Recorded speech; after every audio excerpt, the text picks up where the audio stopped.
Today I'm going to show you how you can turn this very beautiful die cut into a coloured die cut. I have a cool technique to show you how I do this, and then with some cutting you can turn this die cut into something that you can use on this very pretty Christmas card. Hey, welcome back to Karen's Papercraft. Thank you very much for watching. Wat leuk dat je weer kijkt. Dankjewel. Are you ready for the card? Let's begin. Right, this is the card in just a little more detail, and you can see when I move it in the light, it's lovely and shiny. And I'll show you what supplies I have used to make it. I'll put it over here to keep it for myself as a reference. You need some gold foil. You need some designer series paper. This is Snowflake Magic. I can show you the larger sheet. Really pretty, can you see? Lovely snowflakes. And even though I'm cutting it down to a strip, it is still lovely and shiny. So you need a strip of that, and you need a card base, and of course I'll give you all the measurements later. I'll just put these over here. You need the die cut to colour, and I've done some preparation because it needs to dry in between. And I'll show you the dies that I've used. The Christmas Classics dies, and then this one. This one I've used to make the die cut, and I will be snipping the die cut smaller later to fit it onto the card. And for the little stars I've used a different die set, Merriest Trees, and there are these very pretty little stars there, which I make with the gold foil. And I'll start by showing you how I make the stars, and this means I have to put my things over here for a minute. So you need some gold foil, and to be able to stick them on, and they are very tiny, these stars, I suggest you put some adhesive sheet on the back, and I'll show you how I do that. If you've seen me do this before, skip this, the video is time-stamped. First of all, you need some adhesive sheet, and I checked earlier on and there's no gold foil. I've got to keep these scraps in different colours in this tray, and here I have a piece of the paper, and which I've it comes in 6 by 12. I usually cut them down into 6 by 6 squares. I find them easier to deal with, and then you can cut these even smaller, and this is what I have left from one of those 6 by 6 sheets. See if I can open it. You remove the paper backing on one end, and then you put the foil sheet on. I'll try to do this without getting too much on, like that, better. And I think this will just fit, and it will. Oh, that's great. I've slightly...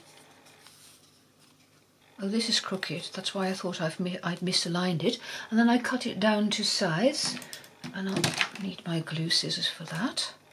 So I'm cutting off what I don't need. This is really sticky, so... And here there's a tiny piece sticking out as well, which I don't want in my die cut machine. So this too I remove. And every once in a while your scissors need cleaning. Okay, let's get rid of that. And then with my fingers I'll check if there's no. And then I use these tiny little dies. You just put them on, run them through your die cut machine, and then you get these. Ignore the holly leaves. You have a larger one.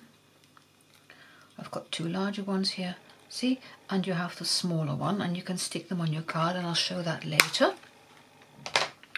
So put the adhesive sheet on the back of the foil, and then die cut the stars. Oh, I'd better put these back before I lose them, they're so tiny. This star is lovely too. I like the entire die set, it's really versatile, because a label like that could be used all year through. I mean, the decoration is Christmas trees, but you could do more things with that. Right, so that is one element to go on the card, the tiny stars. Then I'm going to show you how I do this colouring of the die cut, and I use a bit of plastic sheet underneath so that I don't wet my grid paper unnecessarily. And you see I've done some preparations because even though I don't use water and I use alcohol, 70 or 90%, that doesn't really matter. It does need to dry in between. When the fibres of the paper are wet, the ink will run together, and that is not a pretty colour. So I'll show you with the ones that I have prepared how I do the colouring. And I'm using my aqua painters for that. Now, I was lazy and I didn't want to clean the aqua painters in between, so I'm even using this large one. I just use the tip of it. This is for the Lost Lagoon ink. This is for the this is what I'm going to use for pecan pie. You see, it is coloured a bit, but that's okay. And this is what I'm going to use for the Real Red, because that's the three re-inkers that I'm using: Real Red, Pecan Pie and Lost Lagoon. And I'll show you how I make the solution, the mixture of the alcohol. I use my lens containers. I get new ones every month, and I have here a bottle of the alcohol, and this is also for my lenses, but this can be used as a pipette. So I'll put it in, and my bottle is nearly gone, but you see, you don't need much. And I know when I try to pour it, I get too much alcohol in my container. You can always replenish. So there's a couple of drops of alcohol in there, and then I've got my Real Red and Lost Lagoon there, so I'm going to make one with pecan pie. And I'm going to stir it as well, and I use my scoring tool for that. So a couple of drops. I usually put in 4. And shake well before you use it, and then with my scoring tool I mix the ink and the alcohol, and I keep a bit of cloth ready to wipe it off. And I didn't put the cap on, did I? I have caps for safekeeping, but okay, I'll be careful on my desk. Right, first I'll show you how I colour the green with the Lost Lagoon, and I think this is pretty well gone by now, but okay. So you dip your brush in, and you can even dip the brush in the lid. It'll pick up the colour, and see the brush picks up the colour, so I may have to replenish it, I don't know. And with the tip of the brush I colour the bits of the die cut that I think need to look green. And you see, I should have replenished the ink. Oh, it would have been better if I had taken the Lost Lagoon as an example. But okay, I can still pick up some more. If you go over it a couple of times, it'll turn out darker. And this is how I colour the green bits. And as I said, I have a bit of plastic sheet underneath. The back doesn't colour very much, but it does need to be coloured. And you can see, I don't know if the camera picks this up, but this is wet and this is a dried version, and it shows. So do leave it to dry. So I'll put this one over here and put my brush away, close this one and open the Real Red for the berries. I have a tip for you for the berries. So this one, the red, has been coloured by me before. And again, you see, you can even pick up the solution from the lid. And with the berries, I start with the top and then I move down in circular movements so that it doesn't flow too much into the stem.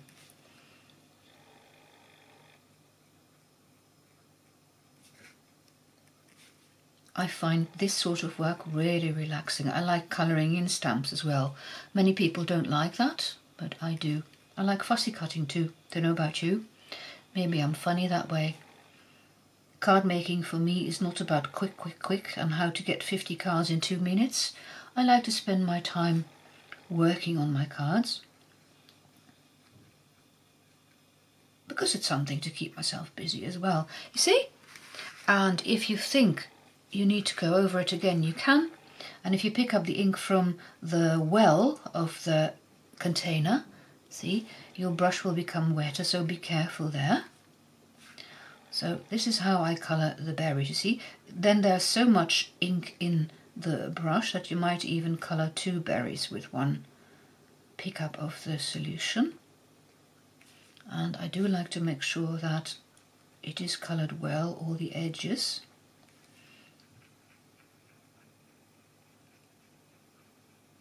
And in fact you could do the green and the red in one colouring because they don't touch anywhere.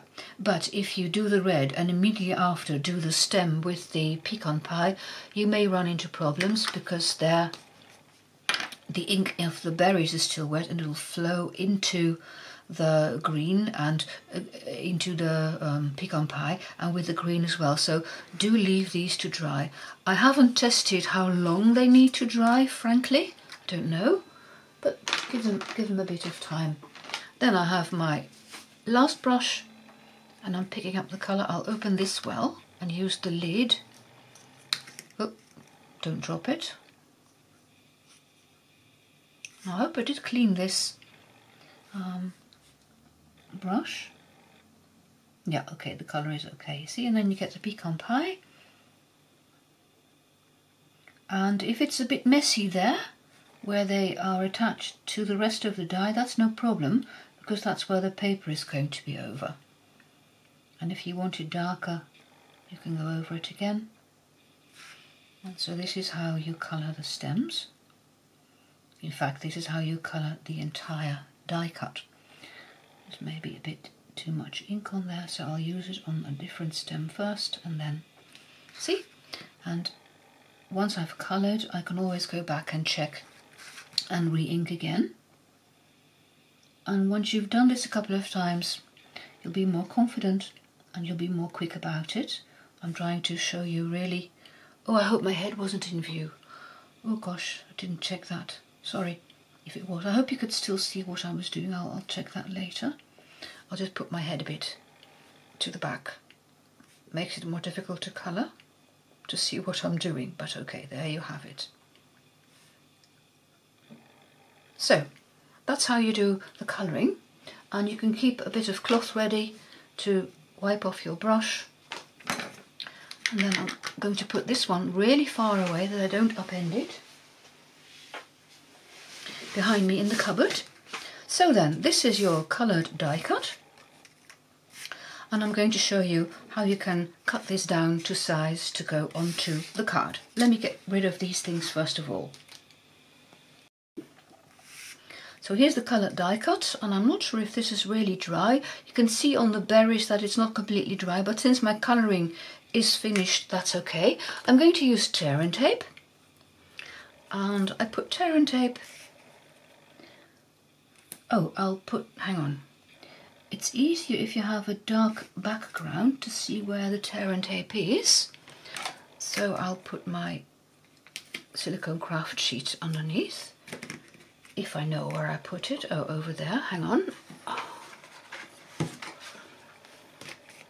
Because you want the tear and tape to align exactly with there, and I do leave that bit open. It makes it easier to remove it later, the backing I mean. So I'm starting there, not at that edge, but there at the corner, and then I'm putting tear and tape. And see, now with a darker background, it's easier to see where the edge of the die cut is, and then you can tear it off with a bone folder. Make sure it attaches well. And then I'm going to cut this along the tear and tape. So along the edge of the paper backing, and that one as well.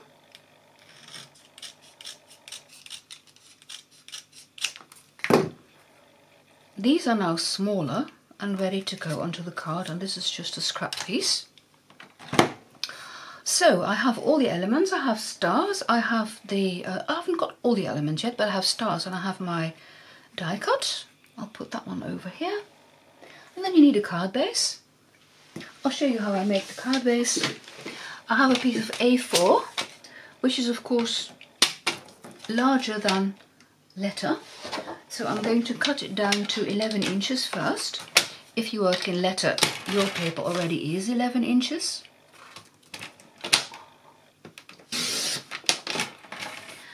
And then I'll move in the arm. I'm cutting it to 4 inches. Now that may look a bit narrow, but I've done this with a purpose. So 4 inches, I'll cut the other one as well, so I can make 2 cards. 4 inches. So you have a bit of wastage, even if you use letter. But I'll tell you in a minute why I use the 4 inches. I'm going to score this at 5.5 inches. And in centimeters, that is, I'll give you the centimeter size. The basic white is 28 centimeters long, and it's 10.1 centimeters wide. So 4 inches is 10.1 centimeters, and you score it at 14 centimeters. 5.5. This isn't 5.5, is it? What did I do? I took 5. Oh dear. Okay. Never mind. I'll use that piece of paper for a different card. 5.5, 14 centimeters. Talking and crafting is sometimes a challenge for me. Okay, so you can fold this card in half and then with a bone folder flatten it. I have a tip for you. If you want to stick on the embellishments, you want to get them on straight. So I'm putting a pencil line at about 1 3/4 inches from the bottom. So 1, 2, 3, 4, 1, 2, 3, and that is where I draw a pencil line, putting my card straight on the grid paper and making sure I have a straight line. Very faint pencil line. It won't show, but it makes it easier to attach the embellishment because one goes there, you see? And then you get it onto the card straight. Did I get 1 3/4? 1, 2, 3, 4, 1, 2. No. Oh my word! What am I doing? 1, 2, 3, 4. That's 1 inch. 1, 2, 3. Yes. Okay. So never mind me. Oh well, these things happen. Another pencil line. So 1 3/4 inches in centimeters. That's 4.5 centimeters. 4.5 centimeters. And now you see there's plenty of room for my die cut because here the berries will be just over the side. Okay. Now, then remember I left that piece open. So here you have some space to pick up the backing paper. And now I can use this top line to attach the die cut, and if you think it's a bit too long, depends, you can cut off just a snippet. It's sticky now, so that's more difficult, and then it won't stick out there. So you can really look for where the berries are on the card, and I'm using this top line to align what I cut. Okay, and then I can do the same thing with this one. Here is the end where there is no tear and tape, so here I'm going to snip off just a piece. You see, it's easier now when the backing paper is still on. And then from this end where there's no tear and tape, it's easy to remove the backing paper, and then you can put the die cut on. Here, see, I'm making sure the berries don't go outside the card. This doesn't look really very nice, but that's okay because that's where your strip of designer series paper is going on top. This was a Snowflake Magic. It's 12 by 12 and I cut strips of 3 inches wide, which is 1.9 centimeters. And now I can tell you why I took 4 inches, the 10.1 centimeters. You can get 3 out of 1 strip. Any card that is wider will mean you have a lot of wastage of this very beautiful paper, and I don't want to waste my paper. So I just put some tear and tape on top. I'm a Dutch girl, I'm frugal. We have a reputation for frugality, and why not? So a bit of tear and tape on there. Push it down. remove the backing paper, and then I put my card straight onto the grid paper, and you may even put it on the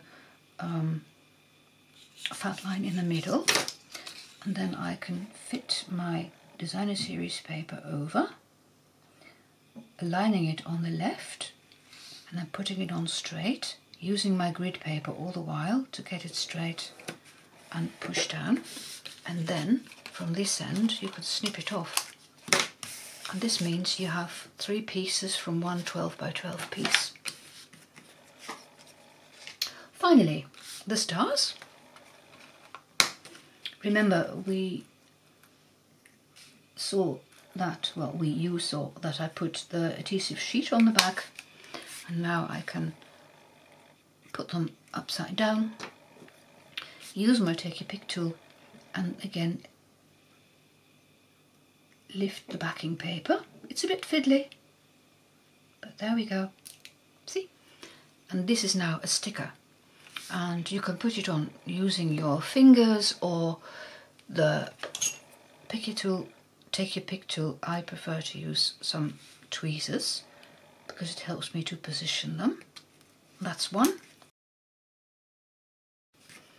I don't think there's any way you could fix these without making a mess with your glue, and that's what the adhesive sheet is so nice for. With your bone folder, you gently press down so that these die cuts really stick, and there's your card finished. That's it for today. All the details are on my blog, and the link is in the description box below. Did you enjoy this video, and would you like to help me grow my channel? Then I would love for you to like it. This really helps. Thank you very much for watching. Dank je wel voor het kijken en see you next time. Bye bye, tot ziens!